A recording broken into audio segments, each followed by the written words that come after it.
Welcome to China Truths. In this episode, we will bring you the following stories.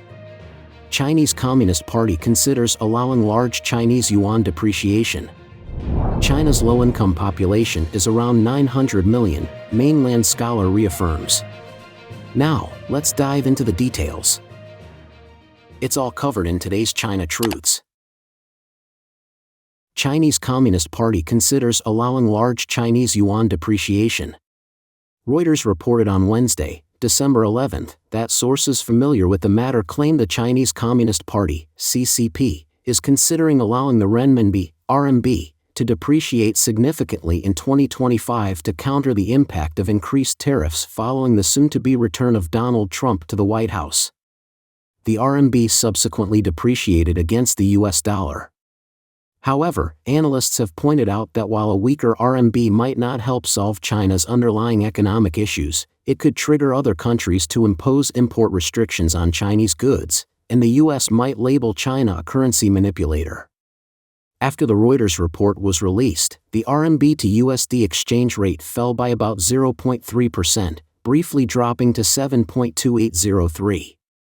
As of 12:30 a.m. Beijing time on December 12, the offshore RMB to USD rate was 7.2782. Reuters interviewed 3 individuals familiar with the discussions about RMB depreciation.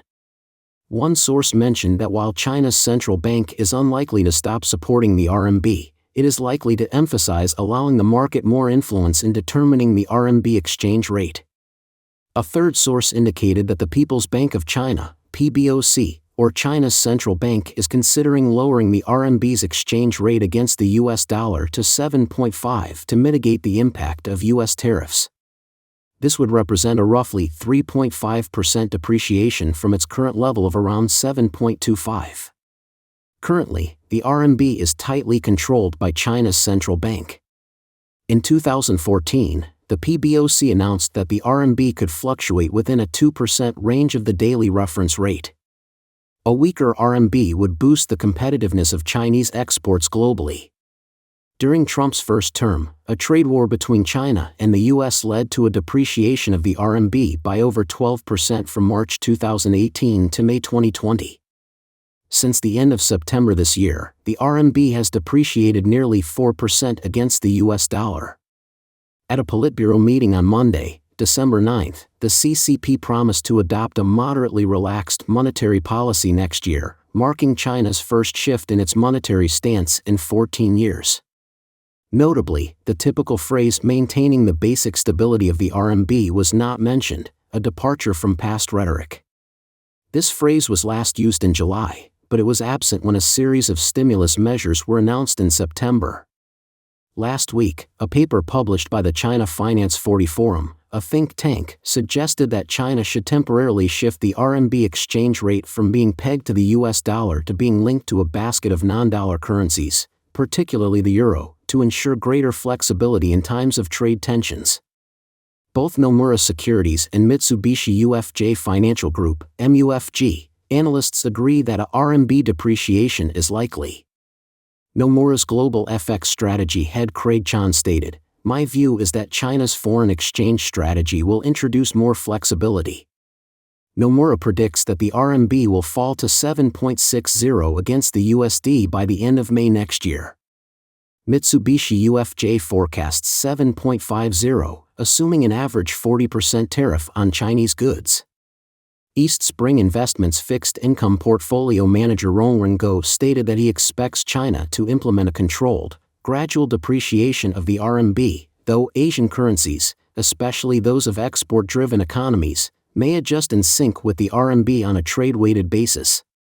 While RMB depreciation would benefit Chinese exports, it could also lead to other countries imposing restrictions on imports of Chinese goods and prompt the US to classify China as a currency manipulator. Charu Chanana, currency strategist at Singapore's Saxo Bank, commented, "The stimulus plan announced on Monday and today's reports about the potential RMB depreciation suggest that China is becoming increasingly anxious about Trump's upcoming presidential term." However, these measures do little to address the fundamental issues of China's debts, as well as the lack of confidence among consumers and businesses. She added, in fact, RMB depreciation exacerbates these problems and could potentially lead to China being labeled a currency manipulator by the U.S. Treasury. Fred Newman, HSBC's chief Asia economist, stated that adjusting the exchange rate is a policy option now on the table. A significant RMB depreciation would provoke a backlash from other trade partners, which would be detrimental to China. If China significantly lowers the RMB exchange rate, it could trigger a chain reaction of tariffs, with other countries saying, "The RMB has depreciated sharply, we may have no choice but to impose import restrictions on Chinese goods." Since 2022, the RMB has struggled due to economic weakness and a decrease in foreign investment into China. China's low-income population is around 900 million, Mainland scholar reaffirms. Last year, Chinese economist Li Xunlei published an article citing research data that approximately 964 million people in China earn less than $275 per month. The article was soon taken down. Recently, Li Shi, the director of the Institute for Shared and Sustainable Development at Zhejiang University, reiterated in a media interview that the low-income population in China is estimated to be around 900 million. According to a report by China's official media outlet Economic Observer on December 7, 2024, Li Shi estimated that as of now, approximately 900 million people in China fall below the middle-income threshold. Li Shi emphasized that there is considerable income disparity within this group. Some members of this population have incomes close to the middle income level, while others are in relative poverty. Li argued that direct government intervention in the wage growth of employees and private enterprises would hinder the functioning of market mechanisms and could lead to other negative consequences. The key, he said, is to ensure that the wage growth of low-income groups exceeds the average wage growth in society, thereby reducing the overall income gap.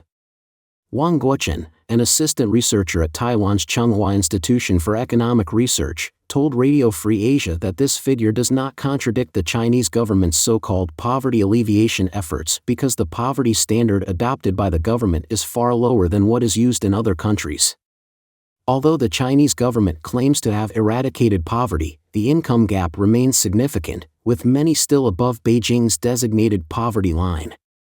Wang analyzed that the gap between the mean and median income, as published by China's National Bureau of Statistics, continues to grow, indicating that the wealth disparity is widening. The claim that approximately 900 million people in China are low-income earners is not new. At the end of last year, First Financial Daily reported that Li Xunlei, vice chairman of the Chief Economist Forum in China, published an article titled "Easy to Climb, Hard to Descend? A Demand-Side Look at the Economy." In it, he cited data from the Beijing Normal University Institute of Income Distribution, which showed that the number of people in China earning less than $275 per month was about 964 million. As a developing country with low income levels, China faces the pressure of aging before becoming rich. We used this data to explain potential future issues with insufficient effective demand for housing in China. The article quickly became a hot topic, reaching the top of Weibo's trending list, but was removed after just one day. Li Xunlei is the chief economist at Zhongtai Securities. Former Chinese Premier Li Keqiang also mentioned in a press conference following the National People's Congress meeting in May 2020 that 600 million people in China earn less than $138 per month, a statement that sparked widespread social discussion. In response, China's National Bureau of Statistics confirmed in June 2020 that this claim was supported by official data.